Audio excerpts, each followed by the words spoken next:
Construction of the Navy's new frigate is underway. The force can learn lessons from the development and decommissioning of the Littoral Combat Ship program. Lieutenant Thibaut Delloue, U.S. Navy Reserve, served 5 years as a surface warfare officer in the Navy, including aboard the LCS USS Coronado. He's writing about the frigate program in the LCS and War on the Rocks, and his opinions are his own and not those of the U.S. military. Thibaut, welcome. Thanks very much for coming on. What is your major takeaway from your experience with the LCS that applies forward to what the Navy's doing with the frigate program? Well, I think with the LCS, I think the Navy just kind of bit off more than they could chew.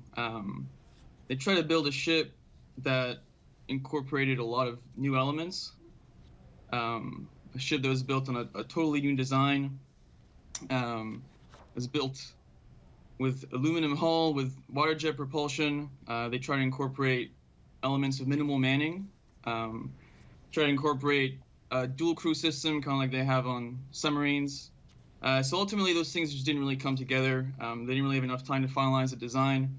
And when the ships actually got into production and actually got into the fleet, they just didn't have all those innovative elements actually thought out. So when sailors actually got on the ship, I think the experience with them was a lot more difficult than what the Navy anticipated. I have spoken to experts on this program about the concept that the new frigate that the Navy's moving forward with is a design that's already in use in Europe. Is that an advantage in your view as somebody who's been on board one of these ships and tried to make it work? Yeah, absolutely, absolutely. I think these frigates, I mean, they're already in use in the French navies and the Italian navies, and they're a lot closer to what we already have in the U.S. Navy. They're kind of closer really to a destroyer than really anything else. Actually, really in their size, they're actually pretty comparable to a destroyer. So that's, really important for sailors, because when they come aboard these ships, the systems they're using, the engineering plan they're working on, or maybe the radars, the systems on the bridge, these are things that they're already familiar with, even down to how the ship actually handles, like how you drive it. So that's huge for sailors. It makes it just a lot easier to train and to actually operate the ship. One of the reasons that I found your piece particularly instructive, Thibaut, is that you wrote pretty extensively about the way the design of the ship impacts the sailors that are trying to make the ship work. And you wrote vis-a-vis getting those people on board the ship. The FFGX can learn from the failures and successes of the Littoral Combat Ship's specialized training model. And you go on to describe that the initial training that you undertook was not that useful.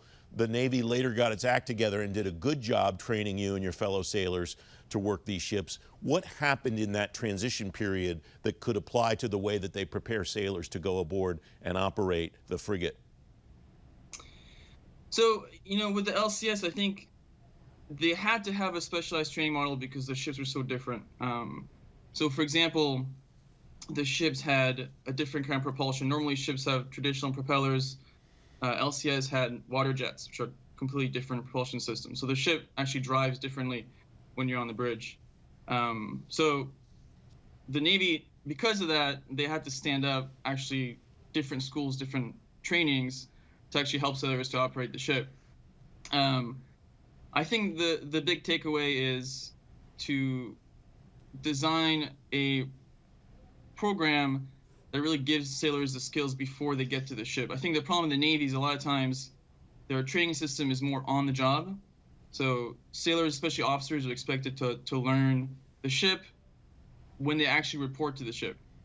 With LCS, it was kind of a mixed bag. They had some of the training was effective, some was not. But the big takeaway, I think, for me is just to make sure that before sailors actually get to the ship, especially if you have this kind of minimal manning model, which are sort of trying to replicate with the new frigate, it's important they come to the ship with those skills already, as opposed to actually trying to train sailors when they're already doing their job on their crew. You write in this piece, the officer of the deck course that you attended before you went to the Coronado was, you write, the most demanding training I received during my 5 years as a naval officer. Is that the reason why? Because you believed when you came out of that training that you were ready to go aboard that ship and do your job?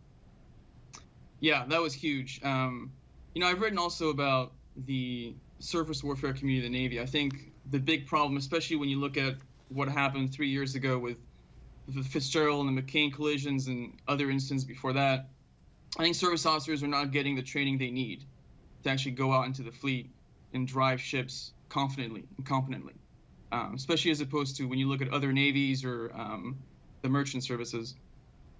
So I think that the training they had for LCS was excellent.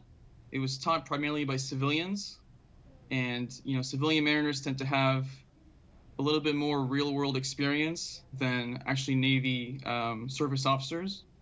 So I think that model of that kind of training is something the Navy should actually replicate, not just with the frigate, with actually every ship, to have a training program that sets like a very high standard for officers, kind of like the way pilots or submariners are trained. Thibaut Delloue, excellent piece in War on the Rocks about your experience with the LCS. It's great to have you here. Thanks very much. Thank you so much.